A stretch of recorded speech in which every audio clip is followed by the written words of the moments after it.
Welcome back to Hytale Spins. How are you doing? I hope you're having a great day. In today's video, we're going to talk about why Hytale Developers stopped giving updates. But before we begin with today's topic, make sure to like this video, subscribe to our channel, and turn on the notifications so you don't miss any of our upcoming videos. Without further ado, let's get right into the video. Every time we get news, it feels like an eternity, but we haven't heard anything about Hytale in a long time. Even more so when breaking news of this significance is involved. This video will be jam-packed with Hytale news, so you won't want to miss it. From a whole new world-gen engine to revolutionary movement tactics. To begin, I'd like to emphasize that many of these improvements are brand new even by Hytale standards.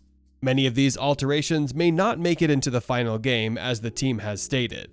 Some, on the other hand, believe that the team's tardiness in announcing the changes reflects their high expectations for them. As they said themselves, "We spent a lot of time over the last year conducting a deep investigation into all things we need to do in order to ensure that Hytale lives up to expectations. Let's get down to business with the game's most significant change since its announcement, in my opinion. The recent update's announcement of multi-platform support, which is now first on the list of news, has nothing to do with the game experience, rather than something with a far greater impact on the real-world experience. That's right, we're talking about Hytale's availability and accessibility, as stated in the Winter 2021 update.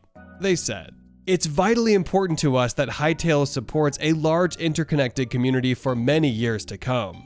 That means making sure that we're ready for the challenges that come with growth, including eventually releasing the game on multiple platforms. However, we no longer expect it to be ready for launch until at least 2023, and it could take a long time," they explained.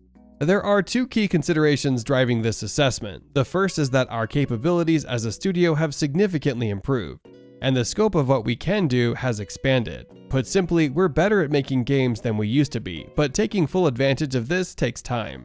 The second consideration is the need to develop Hytale in a way that allows us to bring it to multiple platforms as rapidly as possible.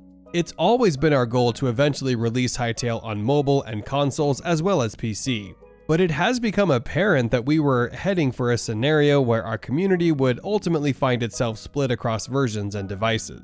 They also added, "We think it is enormously important to avoid this to create an ecosystem where as many players as possible can play together and share their creations. However, this means making major changes to Hytale's engine and our approach to launch, and this extends developmental time."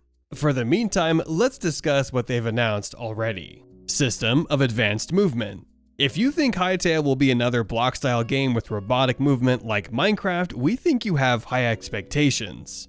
Sure, the type of movement recalls a lot of nostalgia, but let's be honest, it feels a little restricting and outdated. In the most recent Hytale update, we noticed a gang of avatars walking through the game's countryside. In any other context, the movement would be unimportant, but in the closing shot, the heroes jump onto a ledge and grab it with their hands.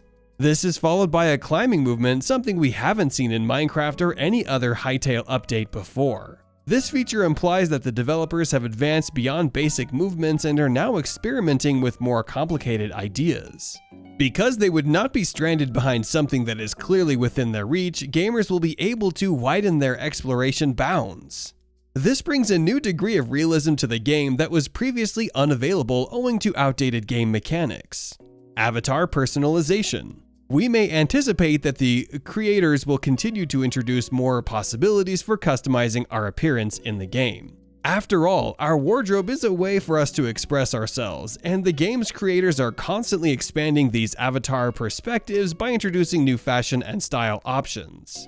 This year, the firm is focused on a number of these issues, and we can anticipate them to work on even more minute things.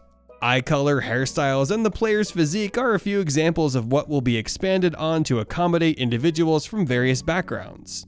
In addition to these, we should expect more facial details and even fantasy elements.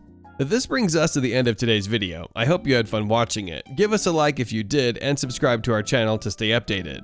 Also, activate the bell so you definitely won't miss any of our future videos, and watch the two videos that are on your screen because I'm sure you'll love them. Enjoy your day, and I'll see you in the next video.